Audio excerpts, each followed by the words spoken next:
From Southwater, where he left the train, the road led due west. That he knew. For the rest, he trusted to luck, being one of those born walkers who dislike asking the way. He had that instinct, and as a rule it served him well. A mile or so due west along the sandy road till you come to a stile on the right. Then across the fields, you'll see the red house right before you. He glanced at the postcard's instructions once again, and once again he tried to decipher the scratched-out sentence, without success. It had been so elaborately inked over that no word was legible. Inked-out sentences in a letter were always enticing. He wondered what it was that had to be so carefully obliterated. The afternoon was boisterous, with a shouting, tearing wind that blew in from the sea, across the Sussex Weald. Massive clouds with rounded, piled-up edges cannoned across gaping spaces of blue sky. Far away, the line of downs swept the horizon like an arriving wave. Chanctonbury Ring rode their crest, a scudding ship, hull down before the wind. He took his hat off and walked rapidly, breathing great draughts of air with delight and exhilaration. The road was deserted. No horsemen, bicycles, or motors. Not even a tradesman's cart. No single walker. But anyhow, he would never have asked the way. Keeping a sharp eye for the stile, he pounded along while the wind tossed the cloak against his face and made waves across the blue puddles in the yellow road. The trees showed their underleaves of white. The bracken and the high new grass bent all one way. Great life was in the day, high spirits and dancing everywhere. And for a Croydon surveyor clerk just out of an office, this was like a holiday at the sea. It was a day for high adventure, and his heart rose up to meet the mood of nature.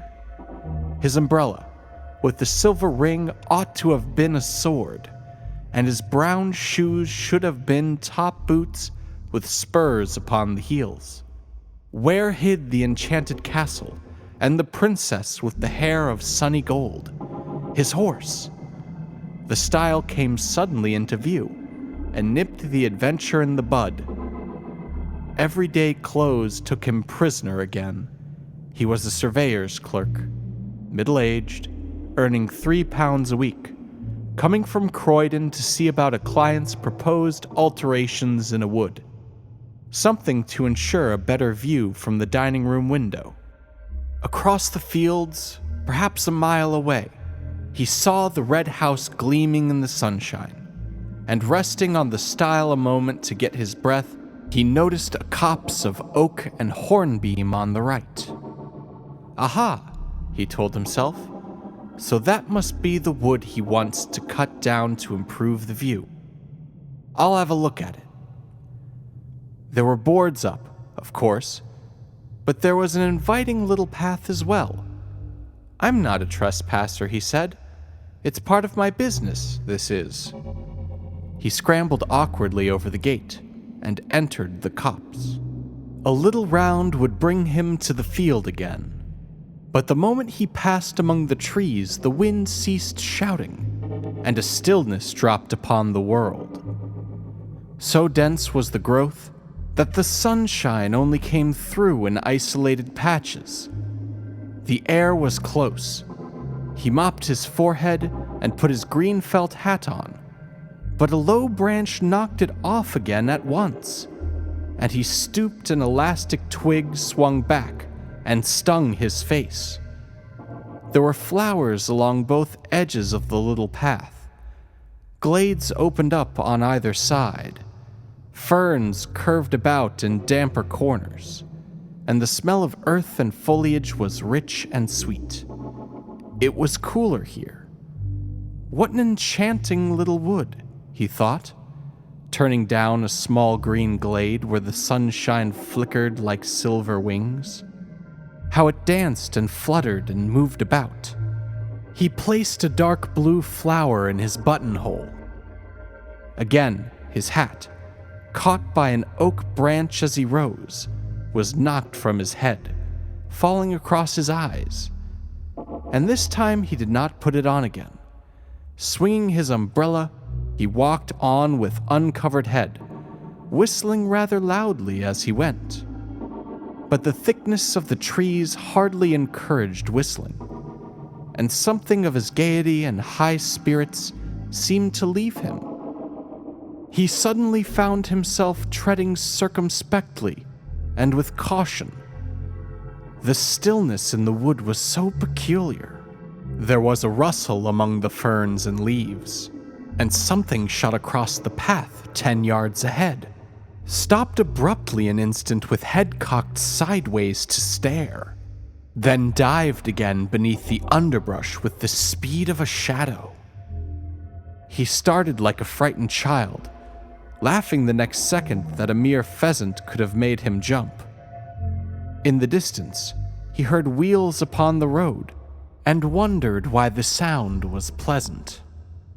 "Good old butcher's cart," he said to himself, then realized he was going in the wrong direction and had somehow got turned around, for the road should be behind him, not in front, and he hurriedly took another narrow glade that lost itself in greenness to the right. "That's my direction, of course," he said. The trees had mixed me up a bit, it seems. Then found himself abruptly by the gate he had first climbed over. He had merely made a circle. Surprise became discomfiture then, and a man, dressed like a gamekeeper in browny green, leaned against the gate, hitting his legs with a switch. "I'm making for Mr. Lumley's farm," explained the clerk. "This is his wood, I believe."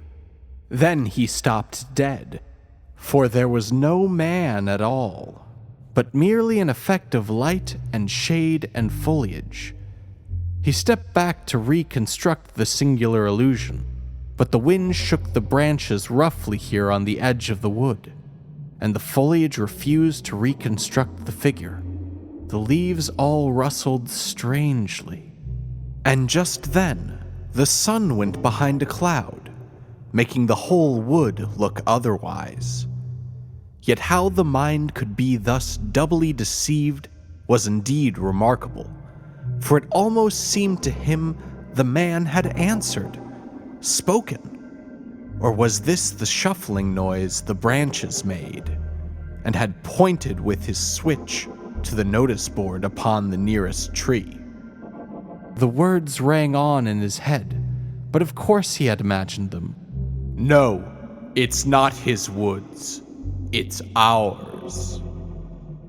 And some village wit, moreover, had changed the lettering on the weather-beaten board, for it read quite plainly, "Trespassers will be persecuted." And while the astonished clerk read the words and chuckled, he said to himself, thinking what a tale he'd have to tell his wife and children later, "The blooming wood has tried to chuck me out, but I'll go in again. Why, it's only a matter of a square acre at most. I'm bound to reach the fields on the other side if I keep straight on." He remembered his reputation at the office. He had a certain level of dignity to maintain. The cloud passed from below the sun, and light splashed suddenly in all manner of unlikely places. The man went straight on. He felt a touch of puzzling confusion somewhere. This way the copse had of shifting from sunshine into shadow doubtless troubled the sight a little. To his relief at last, a new glade opened through the trees and disclosed the fields with a glimpse of the red house in the distance at the far end. But a little wicket gate that stood across the path had first to be climbed, and as he scrambled heavily over, for it would not open, he got the astonishing feeling that it slid off sideways beneath his weight and toward the wood. Like the moving staircases at Herod's and Earl's court, it began to glide off with him. It was quite horrible. He made a violent effort to get down before it carried him into the trees, but his feet became entangled with the bars and umbrella, so that he fell heavily upon the farther side, arms spread across the grass and nettles, boots clutched between the first and second bars. He laid there a little, like a man crucified upside down, and while he struggled to get disentangled, feet, bars, and umbrella formed a regular net. He saw the little man in browny green go past him with extreme rapidity through the wood. The man was laughing. He passed across the grate some 50 yards away, and he was not alone this time. A companion like himself went with him. The clerk, now upon his feet again, watched them disappear into the gloom of green beyond. "They're tramps, not gamekeepers," he said to himself, half mortified, half angry. But his heart was thumping dreadfully, and he dared not utter all his thought. He examined the wicket gate, convinced it was a trick gate somehow, then went hurriedly on again, disturbed beyond belief to see that the glade no longer opened into fields, but curved away to the right. What in the world had happened to him? His sight was so utterly at fault. Again the sun flamed out abruptly and lit the floor of the wood with pools of silver, and at the same moment a violent gust of wind passed shouting overhead. Drops fell clattering everywhere upon the leaves, making a sharp pattering as of many footsteps. The whole copse shuddered and went moving. "Rain, by George," thought the clerk, and feeling for his umbrella, discovered he had lost it. He turned back to the gate and found it lying on the farther side. To his amazement, he saw the fields at the far end of the glade, the red house, too, a shine in the sunset. He laughed then, for of course, in his struggle with the gate, he had somehow got turned round, had fallen back instead of forwards. Climbing over, this time quite easily, he retraced his steps. The silver band, he saw, had been torn from the umbrella. No doubt his foot, a nail, or something had caught it and ripped it off. The clerk began to run. He felt extraordinarily dismayed. But while he ran, the entire wood ran with him, round him, to and fro, trees shifting like living things, leaves folding and unfolding, trunks darting backwards and forwards, and branches disclosing enormous empty spaces, then closing up again before he could look into them. There were footsteps everywhere, and laughing, crying voices, and crowds of figures gathering just behind his back till the glade, he knew, was thick with moving life. The wind in his ears, of course, produced the voices and the laughter, while sun and clouds, plunging the copse alternately in shadow and bright dazzling light, created the figures. But he did not like it, and went as fast as ever his sturdy legs could take him. He was frightened now. This was no story for his wife and children. He ran like the wind, but his feet made no sound upon the soft, mossy turf. Then, to his horror, he saw that the glade grew narrow. Nettles and weeds stood thick across it. It dwindled down into a tiny path, and 20 yards ahead it stopped finally, and melted off among the trees. What the trick gate had failed to achieve, this twisting glade accomplished easily, carried him in bodily across the dense and crowding trees. There was only one thing to do: turn sharply and dash back again, running headlong into the life that followed at his back. Followed so closely, too, that now it almost touched him, pushing him in. And with reckless courage, this was what he did. It seemed a fearful thing to do. He turned with a sort of violent spring, head down and shoulders forward, hands stretched before his face. He made the plunge. Like a hunted creature, he charged full tilt the other way, meeting the wind now in his face. Good Lord, the glade behind him had closed up as well. There was no longer any path at all. Turning round and round, like an animal at bay, he searched for an opening, a way of escape, searching frantically, breathlessly, terrified now in his bones. But foliage surrounded him. Branches blocked the way. The trees stood close and still, unshaken by a breath of wind, and the sun dipped that moment behind a great black cloud. The entire wood turned dark and silent. It watched him. Perhaps it was this final touch of sudden blackness that made him act so foolishly, as though he had really lost his head. At any rate, without pausing to think, he dashed headlong in amongst the trees again. There was a sensation of being stiflingly surrounded and entangled, and that he must break out at all costs, out and away into the open of the blessed fields and air.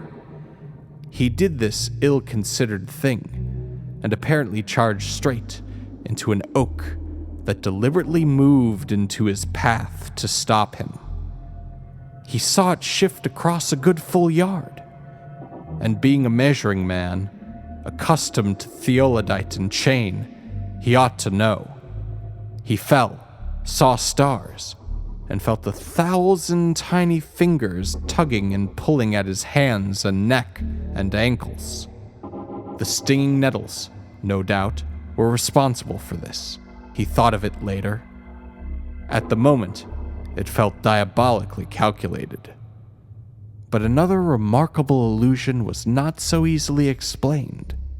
For all in a moment, it seemed, the entire wood went sliding past him with a thick, deep rustling of leaves and laughter, myriad footsteps, and tiny little active, energetic shapes. 2 men in browny green gave him a mighty hoist, and he opened his eyes to find himself lying in the meadow beside the stile where first his incredible adventure had begun. The wood stood in its usual place and stared down upon him in the sunlight. There was the red house in the distance as before. Above him grinned the weather-beaten notice board. Trespassers will be prosecuted. Disheveled in mind and body, and a good deal shaken in his official soul, the clerk walked slowly across the fields. But on the way he glanced once more at the postcard of instructions, and saw with dull amazement that the inked-out sentence was quite legible after all, beneath the scratches made across it. It read, "There is a shortcut through the wood I want cut down, if you care to take it." Only the word care was so badly written. It looked more like another word. The C was uncommonly like a D. "That's the copse that spoils my view of the downs, you see," his client explained to him later, pointing across the fields and referring to the ordnance map beside him. "I want it cut down and a path made so and so." His fingers pointed direction on the map. "The Fairy Wood," it's still called, and it's far older than this house. Come now, if you're ready, Mr. Thomas, we might go out and have a look at it.